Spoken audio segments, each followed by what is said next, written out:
नमस्कार, जय हिंद। आप सभी का हार्दिक स्वागत है। मैं यहाँ पर कुछ प्रमुख जो सिद्धांत हैं और उनके खोजकर्ता परीक्षाओं में पूछे जाते हैं, तो उसके संबंधित जो भी जानकारी बन सकती है और परीक्षा के लिए उपयोगी हैं, उन्हीं को लेकर मैं यहाँ पर आया हूँ।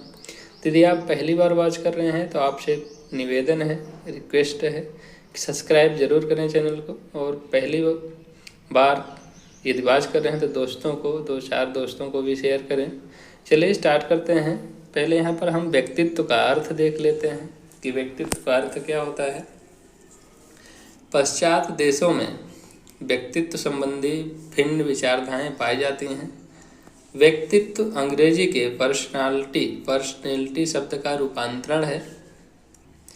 अंग्रेजी के पर्सनैलिटी शब्द की उत्पत्ति यूनानी भाषा के पर्सोना शब्द से हुआ है। यहीं पर बनेगा कि अंग्रेजी भाषा के पर्सनैलिटी शब्द की उत्पत्ति किस भाषा से हुई है, तो यूनानी भाषा से हुई है। और कौन सा शब्द है, तो पर्सोना शब्द है, जिसका अर्थ होता है नकाब या मुखौटा, अर्थात नकली चेहरा। तो ध्यान रखिएगा जब भी देगा कि पर्सनालिटी किस भाषा का शब्द है, तो यूनानी भाषा का शब्द है। और किस शब्द से लिया गया है, तो पर्सनालिटी जो है पर्सोना शब्द से उत्पत्ति हुई है, पर्सनालिटी की, व्यक्तित्व की, और जिसका अर्थ होता है नकाब या मुखौटा। यूनानी लोग नकाब पहनकर मंच पर अभिनय करते हैं तथा ताकि दर्शकगण यह न जान सकें कि अभिनय करने वाला कौन है। दास, विदूषक, राजकुमार, राजा रानी या राजनर्तकी अभिनय करने वाले जिस प्रकार के पात्र का पाठ या अभिनय करते हैं, उसी प्रकार का नकाब धारण कर लेते हैं। तो आप देखे होंगे रंगमंच का जब कार्यक्रम होता है, रामलीला नाटक करते हैं, तो उसी पात्र का जो कपड़े पहनते हैं, तो जैसे राम बनते हैं तो धनुष बाण लेते हैं, तो उसी प्रकार से यूनान में जो ये शब्द पर्सोना है उसी से रिलेटेड है। वहाँ पर नकाब पहनकर करते हैं। तो ये आपको अर्थ समझ में आ गया होगा कि व्यक्तित्व कहाँ से आया है। तो यूनानी भाषा का शब्द है पर्सोना, जिससे व्यक्तित्व की उत्पत्ति हुई है, और इसका अर्थ होता है, पर्सोना का अर्थ होता है नकाब या मुखौटा, अर्थात नकली चेहरा। इस प्रकार यूनान में प्रारंभ में व्यक्तित्व का अर्थ व्यक्ति के बाह्य स्वरूप से लिया जाता था, परंतु कालांतर में व्यक्तित्व के अंतर्गत व्यक्ति की आंतरिक स्वरूप को भी सम्मिलित किया जाने लगा। व्यक्तित्व में एक मनुष्य के न केवल शारीरिक एवं मानसिक गुणों का, अपितु उसके सामाजिक गुणों का भी समावेश होता है। चलिए नेक्स्ट यहाँ पर देखते हैं सिद्धांत से रिलेटेड। यहाँ पर पहला है मनोविश्लेषणवाद का सिद्धांत, मनोविश्लेषणात्मक सिद्धांत। देखिए यहीं से देगा कि मनोविश्लेषणात्मक सिद्धांत के जनक कौन है, तो सिगमंड फ्रायड जी हैं।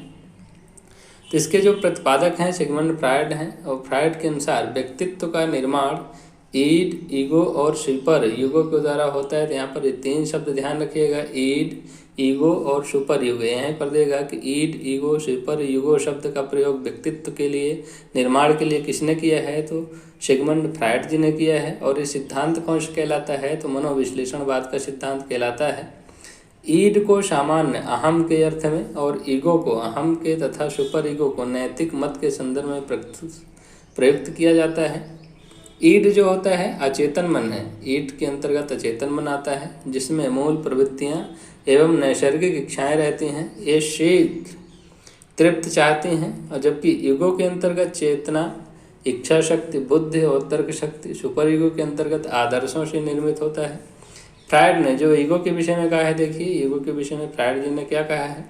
तो ईगो ईड का वह भाग है जो बाह्य संसार के अनुमान तथा संभावना से परिष्कृत होता है, और उसका कालांतर में प्रभाव भी पड़ता है, जो प्राणी को उद्दीपन करने एवं इसके इर्द गिर्द जमी परत के अंश रूप में व्याप्त रहता है।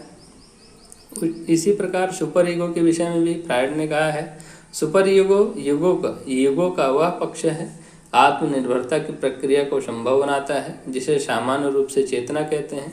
चलिए यहाँ पर हम 3 शब्द ईड, ईगो और सुपर ईगो के बारे में देख लेते हैं, और जो इससे मोटे फैक्ट बनते हैं उसको जान लेते हैं। यहाँ पर देखेंगे तो ईड यहाँ पर लिखा है, ईड का मतलब इदम, ईड को इदम भी कहते हैं। तो देखिए इदम का क्या यहाँ पर मतलब है, सुखवादी। ईड को जो है सुखवादी सिद्धांत के नाम से भी जाना जाता है। ईड को सुखवादी सिद्धांत कहते हैं। इसमें जो है अनैतिक और आपराधिक इच्छाओं का जो है भंडार रहता है ईड के अंतर्गत, और इसके जो संबंध है अचेतन मन से है। ईड का संबंध किस मन से है, तो अचेतन मन से है, क्योंकि यहीं से परीक्षा में देगा कि ईड का संबंध किस मन से है, तो ईड का जो संबंध है अचेतन मन के अंतर्गत है, तो ध्यान रखिएगा। नेक्स्ट है ईगो। ईगो का जो है, ईगो को अहम भी कहते हैं। अहम यह जो है वास्तविक सिद्धांत है और इसका जो संबंध होता है चेतन मन से होता है। तो ईड, ईड और ईगो, इसमें डाउट रहेगा तो गो जब आएगा तो आपको जाने के लिए होगा, तो मन करेगा आप जाएंगे तो चेतन मन से ही जाएंगे। तो ईगो का मतलब होता है चेतन मन और ईड का मन होता है अचेतन मन।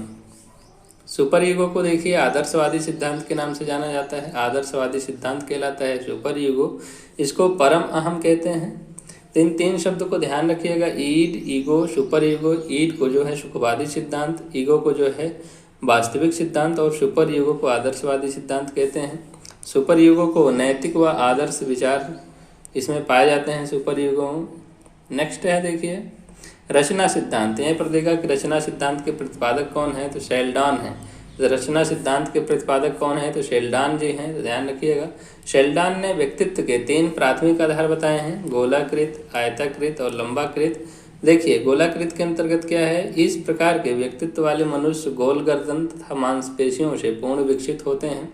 चर्बी का बढ़ना आदि गुणों से युक्त ऐसे व्यक्ति का व्यक्तित्व अलग प्रकट होता है, वो गोला टाइप से हो जाते हैं। आयताकृत देखिए, इस प्रकार के व्यक्तित्व में हड्डियां तथा मांसपेशियों का विकास परिलक्षित होता है। लंबाकृत में देखिए, इस प्रकार के व्यक्तित्व में केंद्रीय स्नायु संस्थान के मांसपेशी तंत्र विकसित होते हैं। तो यहाँ पर रचना सिद्धांत के जो हैं प्रतिपादक कौन है, तो शेल्डन जी हैं, शेल्डन। और इन्होंने व्यक्तित्व के 3 प्राथमिक आधार बताए हैं, गोलाकृत, लंबाकृत और आयताकृत। नेक्स्ट है प्रतिकारी प्रणाली के सिद्धांत, प्रतिकारक प्रणाली सिद्धांत। इसके जो प्रतिपादक हैं आरबी कैटल जी हैं, और आरबी कैटल को तरल बुद्धि का सिद्धांत भी दिए हैं। तो आरबी कैटल प्रतिकारक प्रणाली सिद्धांत के जनक आरबी कैटल हैं। इन्होंने व्यक्तित्व के विषय में जो कथन इनका है देखिए, व्यक्ति जो किसी विशेष परिस्थिति में जो भी कार्य करता है उसका प्रतिरूप ही व्यक्तित्व कहलाता है। कैटल ने चरित्र को अनेक कारकों से युक्त बताया है। उसके अनुसार चरित्र की सुंदरता अर्थात भावात्मक एकता, सामाजिकता, कल्पनाशीलता, अभिप्रेरक, उत्सुकता, लापरवाही आदि प्रतिकारक चरित्र का निर्माण करते हैं।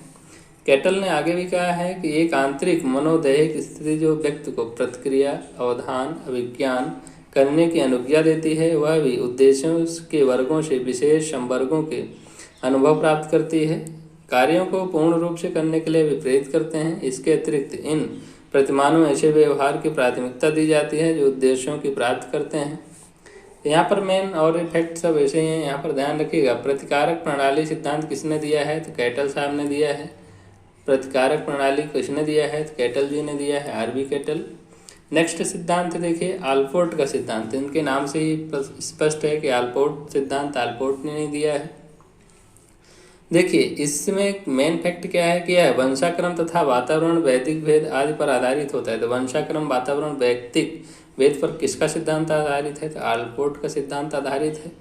आल्पोर्ट ने वंशाक्रम द्वारा निर्धारित व्यक्तित्व के जटिल मिश्रण के प्रति न्याय करने, स्वभाव, सामाजिक तथा मनोवैज्ञानिक कारणों के प्रति न्याय करने पर बल दिया है। ठीक है, साथ ही व्यक्तित्व की नवीनता को मान्यता देने पर भी बल दिया गया है, जो अनेक संप्रदायों में व्यक्तियों में विद्यमान होती है। व्यक्तित्व को निर्धारित करने वाली प्रवृत्तियां, विशेषताएं, वातावरण के प्रति समायोजन से व्यक्तित्व का निर्माण होता है। तो ध्यान रखिएगा, वंशानुक्रम, वातावरण और व्यक्तिक भिन्नता किस सिद्धांत में है, तो आल्पोर्ट के सिद्धांत में है, और इसके जनक जो हैं गॉर्डन डब्ल्यू आल्पोर्ट जी ही हैं।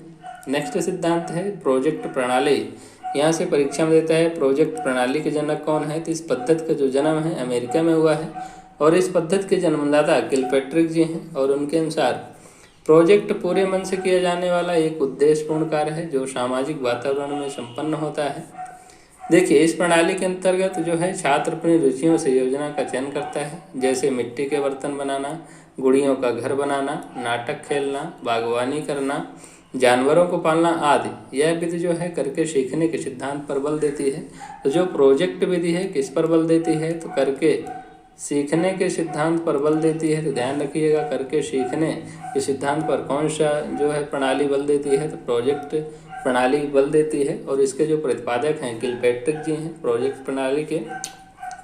इस विधि में छात्रों को एक एक कार्य सौंप दिया जाता है, जिससे वे मिलजुल कर पूरा करते हैं, जैसे सांस्कृतिक कार्यक्रम या पिकनिक की व्यवस्था करना, योजना के पदों में परिस्थिति निर्माण, चयन, नियोजन, पूर्ण करना, मूल्यांकन तथा अंकन प्रमुख हैं।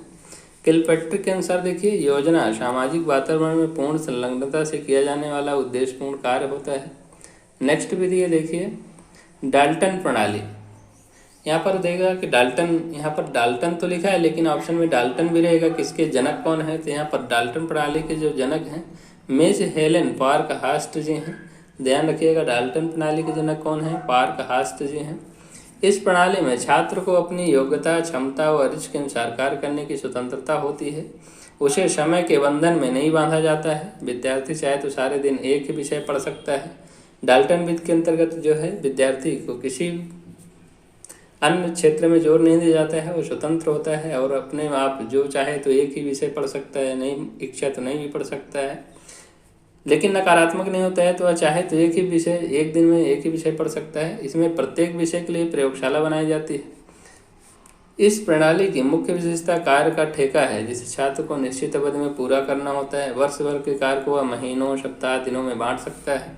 इस प्रणाली में अध्यापक मात्र एक पथ प्रदर्शक होता है कि आपको कैसे पढ़ना है, क्या करना है, सिर्फ यही दिशा निर्देश देता है अध्यापक। मिस हेलेन पार्कहास्ट ने डाल्टन योजना के अर्थ को स्पष्ट करते हुए लिखा है कि डाल्टन प्रयोगशाला योजना शिक्षण की प्रणाली अथवा पद्धति नहीं है। यह शैक्षिक पुनर्गठन की एक विधि है जो सीखने के संबंध क्रियाओं में एकता स्थापित करती है। तो आपको पता चल गया है डाल्टन प्रणाली के जनक कौन है, पार्कहास्ट जी हैं। और जो है बच्चा इसमें स्वतंत्र होता है, वह जो अपने संपूर्ण वार्षिक कार्य होते हैं इसको महीना, वर्ष, दिन में भी बांट सकता है और चाहे तो एक ही दिन में पढ़ सकता है, उसकी इच्छा के अनुसार होता है। नेक्स्ट विधि है विनेटिका प्रणाली। यहाँ पर देखेंगे तो विनेटिका प्रणाली के प्रतिपादक कौन हैं, डॉक्टर कार्लटन वार्शवान जी हैं। तो देगा विनेटिका प्रणाली के जनक कौन है, कार्लटन वार्शवान हैं। इस योजना में भी बालक को कार्य करने की पूर्ण स्वतंत्रता रहती है, जैसे डाल्टन विधि में है। जैसे यहाँ पर भी आपको डाल्टन विधि में मिला है कि बच्चा पूर्ण रूप से स्वतंत्र रहता है, उसी प्रकार से विनेटिका विधि में भी बच्चा जो है पूर्ण रूप से स्वतंत्र होता है। इसमें पूरे पाठ्यक्रम को छोटी छोटी इकाइयों में बांटा गया है। छात्र एक इकाई का सफलतापूर्वक अध्ययन करता है, उसके बाद दूसरी इकाई में प्रवेश करता है। छात्र अपने ज्ञान की परीक्षा स्वयं करता है। अध्यापक मात्र मार्गदर्शक होता है। जिस प्रकार से डाल्टन विधि में जो है शिक्षक मार्गदर्शक होते हैं, उसी प्रकार से विनेटिका विधि में भी मार्गदर्शक होता है। इस योजना में कोई बालक अनुत्तीर्ण नहीं होता, इस योजना में कोई बालक फेल नहीं होता है। प्रत्येक विषय में बालक को अलग से ग्रेड दिया जाता है। इस विधि में बालक का ईमानदार होना बहुत ही आवश्यक होता है। देगा कि बालक का ईमानदार होना किस विधि में आवश्यक है, तो विनेटिका प्रणाली में आवश्यक है और इसके जन्मदाता कार्लटन वार्शवान जी हैं विनेटिका प्रणाली के। नेक्स्ट है यहाँ पर ड्रेकाली विधि, ड्रेकाली प्रणाली। तो इसके भी जो जनक हैं, जन्मदाता हैं, डॉक्टर ओविड ड्रेकाली जी हैं, जो बेल्जियम में प्रोफेसर थे। उनके अनुसार बालक को शिक्षा उसके जीवन से ही मिलनी चाहिए। इस विधि में बालकों का विभाजन उनकी रुचि क्षमता स्तर के अनुसार दिया जाता है, फिर उन्हें उनके क्षमता के अनुसार आगे बढ़ने दिया जाता है। तो ड्रेकाली प्रणाली कौन है, तो ड्रेकाली जी ही हैं। किंडरगार्टन, ये महत्वपूर्ण विधि है किंडरगार्टन प्रणाली। तो देखिए इस प्रणाली के जन्मदाता फ्रॉबेल जी हैं। किंडरगार्टन पद्धति के जनक कौन है, फ्रॉबेल हैं।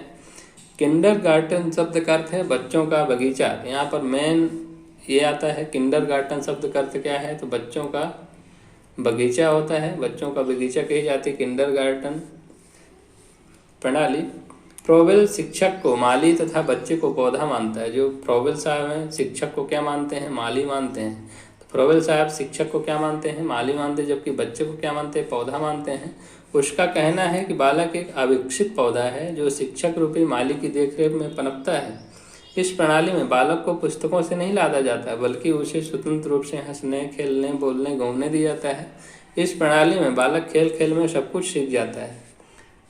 तो ध्यान रखिएगा किंडरगार्टन प्रणाली के जनक कौन है, फ्रॉबेल जी हैं। जैसे आपका LKG, UKG सुने होंगे नाम, इसका नाम होता है लोअर किंडरगार्टन, अपर किंडरगार्टन। तो ध्यान रखिएगा इसके प्रतिपादक कौन हैं, तो फ्रॉबेल साहब हैं। और फ्रॉबेल साहब जो शिक्षक को जो है मालिक रूप में देखते हैं, बच्चे को छोटे पौधे के रूप में देखते हैं। नेक्स्ट विधि है मॉन्टेसरी प्रणाली। इसके प्रतिपादक जो हैं मारिया मॉन्टेसरी जी हैं। छोटे बच्चों को शिक्षित करने की एक लोकप्रिय प्रणाली होती है मॉन्टेसरी प्रणाली। इस प्रणाली की जन्मदात्री डॉक्टर मैरिया मॉन्टेसरी हैं। यह विधि जो है मंद बुद्धि बालकों के लिए बहुत ही उपयोगी है। यह प्रणाली मनोवैज्ञानिक सिद्धांतों पर आधारित है। स्वतंत्रता, आत्म अनुशासन, आत्मनिर्भरता, व्यवहारिक शिक्षा, व्यक्तिगत शिक्षा, खेल, कर्मेंद्रिय एवं ज्ञानेंद्रियों की शिक्षा आदि इस प्रणाली के आधार है। दृष्टि, श्रवण, स्पर्श, स्वाद, घ्राण शक्तियाँ तथा घरेलू उपकरणों के द्वारा शिक्षा दी जाती है। मारिया मॉन्टेसरी जो हैं इन्हीं के नाम पर है मॉन्टेसरी प्रणाली। छोटे बच्चों के लिए बहुत ही उपयोगी है, खेल खेल में सीख जाते हैं बच्चे सब। नेक्स्ट है ह्यूरिस्टिक पद्धति। ह्यूरिस्टिक पद्धति की देखिए, यहाँ पर जनक पूछेगा तो ह्यूरिस्टिक पद्धति के जनक कौन है, तो आर्मस्ट्रांग जी हैं ह्यूरिस्टिक पद्धति के जनक। इसका अर्थ होता है मैंने खोज किया, मैंने अन्वेषण किया, खोज किया। ह्यूरिस्टिक पद्धति को अन्वेषण प्रणाली भी कहते हैं, खोज प्रणाली भी कहते हैं। इस पद्धति द्वारा बालक जो है शिक्षक, निरीक्षण यंत्रों, पुस्तकों की सहायता से स्वयं ज्ञान अर्जन करता है। यह पद्धति विज्ञान के लिए विशेष लाभकर होती है। ह्यूरिस्टिक पद्धति, यह पद्धति बालक की जिज्ञासा प्रवृत्ति की तीव्रता करती है, उसे सदैव सक्रिय बनाए रखती है। इस पद्धति के संबंध में नन का जो विचार है, यहाँ पर नन साहब का एक कथन है। नन, क्योंकि ह्यूरिस्टिक पद्धति के उद्देश्य बालक को मौलिक अन्वेषण की स्थिति में रखना है, इसलिए यह स्पष्ट रूप से खेल प्रणाली है। ह्यूरिस्टिक प्रणाली कैसी है, नन साहब कहते हैं खेल प्रणाली है। नेक्स्ट हमारे यहाँ पर विधि है, देखिएगा बेसिक शिक्षा प्रणाली। इसके जो जनक हैं महात्मा गांधी जी हैं। इस प्रणाली के जन्मदाता गांधी जी थे। यह प्रणाली बालक के सर्वांगीण विकास पर बल देती है। बेसिक शिक्षा प्रणाली, इसमें निःशुल्क शिक्षा की व्यवस्था है तथा यह प्रणाली हस्तकला पर आधारित है। शिक्षा का माध्यम मातृभाषा होता है तथा बालक में आत्मनिर्भरता, आदर्श नागरिक के गुणों का विकास किया जाता है। छात्र को देश प्रेम तथा सत्य एवं अहिंसा की शिक्षा दी जाती है। यह प्रणाली बाल केंद्रित शिक्षा पर बल देती है, तो ध्यान रखिएगा। बेसिक जो शिक्षा है महात्मा गांधी किस पर बल देती है, तो बाल केंद्रित शिक्षा पर बल देती है। जो अन्य पद्धतियाँ आपने पढ़ा है, तो उपरोक्त सभी पद्धतियाँ खेल प्रणाली के प्रमुख सिद्धांतों, स्वतंत्रता का सिद्धांत, रुचि का सिद्धांत, स्वस्थ शिक्षा का सिद्धांत, उत्तरदायित्व का सिद्धांत आदि पर आधारित होती हैं। इन पद्धतियों के समुचित रूप से क्रियान्वयन के लिए सुयोग्य शिक्षक का होना परम आवश्यक है। ऐसा न होने पर शिक्षा न होकर केवल खेल ही खेल रह जाएगी, इसलिए वहाँ पर शिक्षक का भी होना जरूरी है कि खेल खेल में बताया अध्यापक कि आप जो है लूडो खेल रहे हैं तो 1 से लेकर 6 अंक होते हैं, तो इसमें कैसे बढ़ा जाता है। जिस टाइप से कोई भी गतिविधियाँ की जाती हैं तो उसमें शिक्षक का महत्वपूर्ण रोल होता है। तो बेसिक शिक्षा प्रणाली के जनक कौन है, महात्मा गांधी है। इन्होंने मातृभाषा में शिक्षा देने का जो है किया है कि बच्चे को मातृभाषा में शिक्षा देनी चाहिए और बाल केंद्रित शिक्षा होनी चाहिए। तो दोस्तों आपको कैसे लगे सभी प्रणाली को मैंने यहाँ पर बताने की कोशिश किया है, और यदि आपको अच्छा लगे तो दोस्तों के साथ शेयर जरूर करें और एक परिवार के सदस्य के रूप में आप चैनल को सब्सक्राइब जरूर करें, बेल आइकन प्रेस करें ताकि जब भी मैं वीडियो अपलोड करूँ आप तक नोटिफिकेशन पहुँचती रहे। मिलते हैं नेक्स्ट वीडियो में, तब तक के लिए बाय, जय हिंद, वंदे मातरम।